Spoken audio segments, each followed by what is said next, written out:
Hey guys, it's Charles Österlund here with Liquid Blue Cabarete in Cabarete, Dominican Republic.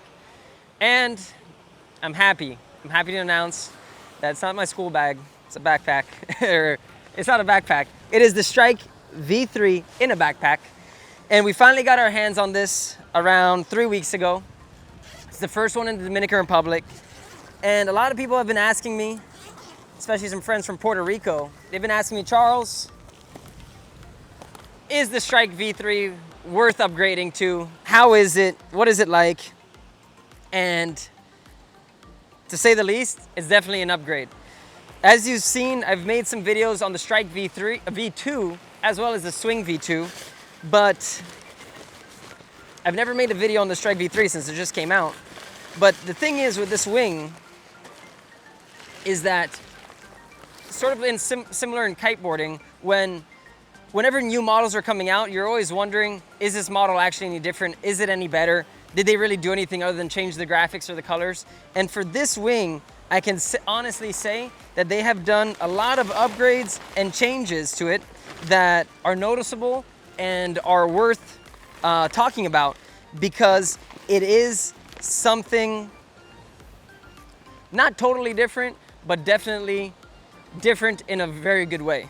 Sometimes people do new models and they don't get any better, they get worse. But in this case, F1 has done it again, and this Strike V3 is a wing that I would recommend not only to intermediate riders, but also to beginners and people learning, because it is just a great overall wing that I have become very fond of.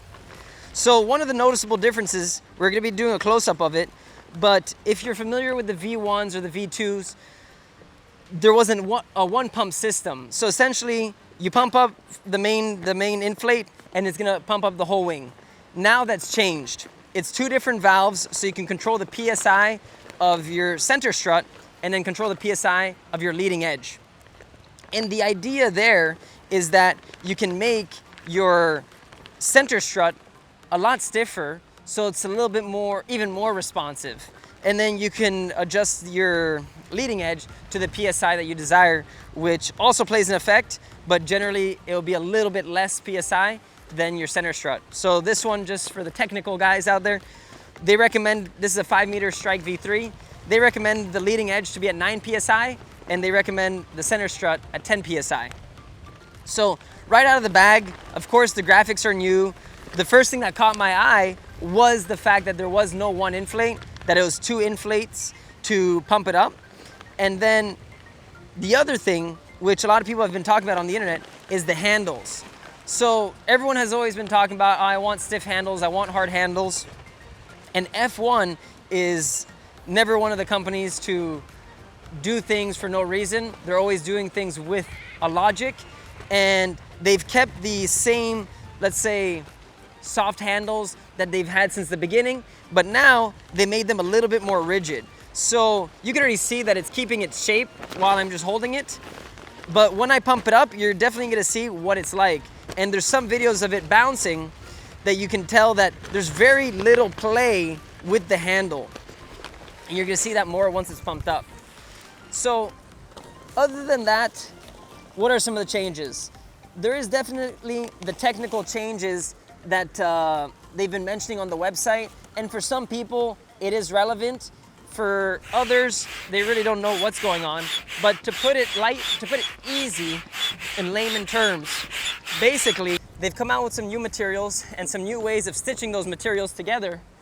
And what it's done is that the wing is rigid where you want it to be rigid and has play where you want it to have play.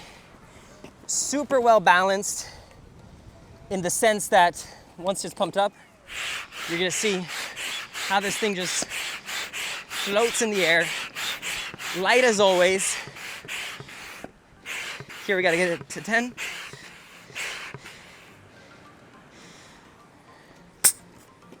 Here we got it to 10. So the wing,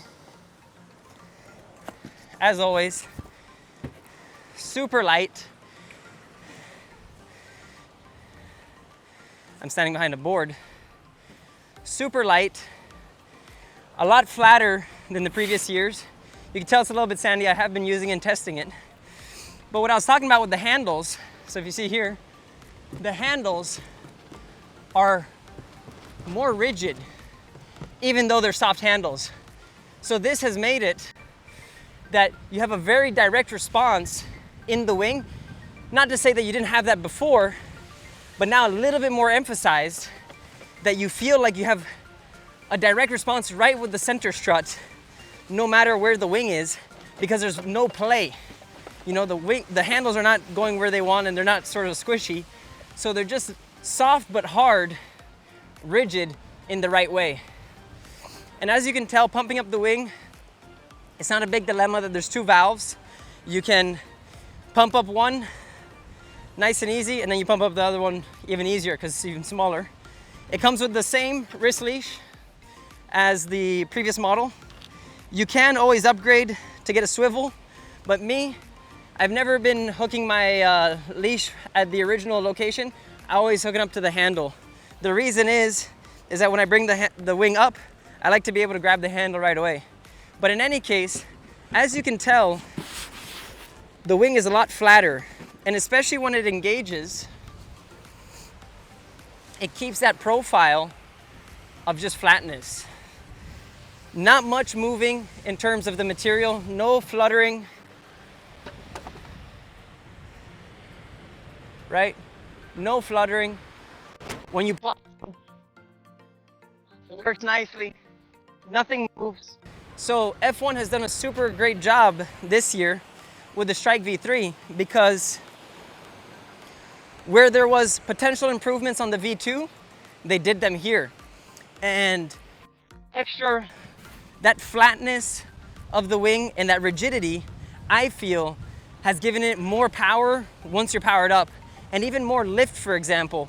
So whenever we're starting to go now for freestyle, and whenever we're going for the jumps, this wing has a significant improvement on the amount of lift it does. Almost feels like a kite is sort of lifting you when you're jumping. And it's just been amazing in that regards, compared to other wings that had a little bit of a bend in the inside.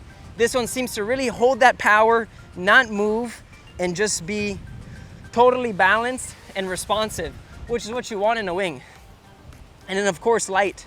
One thing that I have noticed, and I'll make another video in the future, a side-by-side of the V2 to the V3, even though it's not gonna be that much relevant because the only option will be the V3s and the V4s and so forth in the future. But I do feel, for whatever reason, that the wing, when I'm in the water on my sinker board, the wingtips touch a little bit more the water than they used to in previous models. I believe it's maybe because the wing is a little bit flatter, that it hasn't been a big deal, but I realized just going with what I'm used to compared to the new wing, I realized that I was touching the wingtips a lot more into the water when I'm pumping my way out.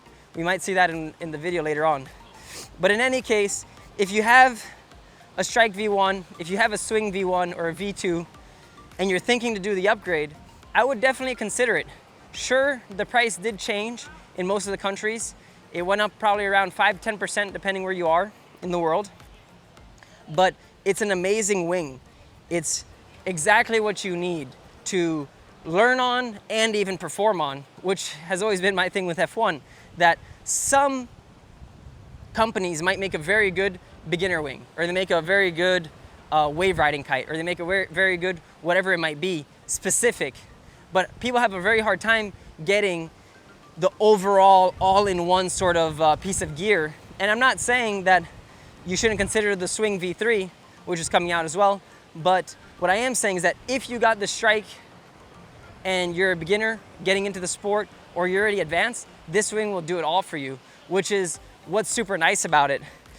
And going back to it, the sport has been evolving in the last 2–3 years, and it's evolving in the right direction, I would say. The foils are getting more efficient, the wings are getting even better, and the boards as well, compared to the shapes that were originally being created. And in terms of this one specifically, this new high-tex material where it's a little bit, you can feel it, maybe even in the video see it, but certain materials a lot thicker, more durable, and then other parts are lighter. And in terms of how they did the stitching, you can tell how the power and the wind is going into the wing, that the durability is just gonna be even more improved on these new versions compared to previous versions. The step in the right direction. One thing that I'll be making a video of in the future is that I find the pumping of these new wings are a little bit different than the pumping of the previous generations. And what do I mean by that? In the day, you'd really want to scoop the wing to generate power. I find with this wing, you can do these mini pumps where you generate just the same amount of power as you would with those large pumps, and it almost feels even more comfortable for the shape of this wing. You see that? Just start generating power. That's just mini pumps. And very minimal fluttering. Even though if there's a little bit of fluttering on the quick pump, I don't think you're losing too much efficiency. So in any case, guys, this is the Strike V3. It's a review on the beach, though I have been testing it, the 5 meter specifically, in light winds as well as stronger winds in the same day. And I was able to go riding in 10 to 12 knots. Took a little bit of work to get up and going, but I was able to get going. And then once I'm riding. The upwind ability, because of the new shape, is way better in both directions. And then on that same day, when I was testing it, and on other days as well, it went all the way up to 25 knots, the wind, and I was still able to ride the 5 meter, be totally powered, but also in control. So the wind range on this one is huge. So I really think they hit the nail on the head here in terms of a new wing, because it's new, the materials are better. And then the shape and the overall additions, let's say the handles, etc., it's all a step in the right direction in terms of improvement and quality. And so far it's been beat up in the sense that we have been practicing 360s with it, we've been jumping with it, it's been into the waves, it's been just out in the sun, out and about, and it's just like if it's brand new. Of course a little bit sandy, but it's been like nothing ever happened to it. So you could tell that the durability is there and the performance is there. So truly, if you're considering this wing, don't consider it anymore. This should be the last video you watch about it, because just get it and go out there and get riding. So in any case, guys, my name is Charles Österlund with Liquid Blue Cabarete in Cabarete, Dominican Republic. And if you're thinking to get one of these Strike V3s, I already told you what to do. So I'm gonna leave you with a view of Cabarete. It is mid-May, a nice windy day. Not too many guys out because we're a little bit early. It's around 1 p.m. But already it's perfect, more than enough wind to go out there and have some fun. And as you can see, have some fun almost all by yourself in paradise. All right, guys. Remember, any questions, thoughts, comments, leave it in the comment section below. Our email, our WhatsApp, it's all there. Feel free to contact us. And if you're planning to come down to Cabarete, make sure to let us know. We'll definitely be here to help you out. All righty. Have a good day.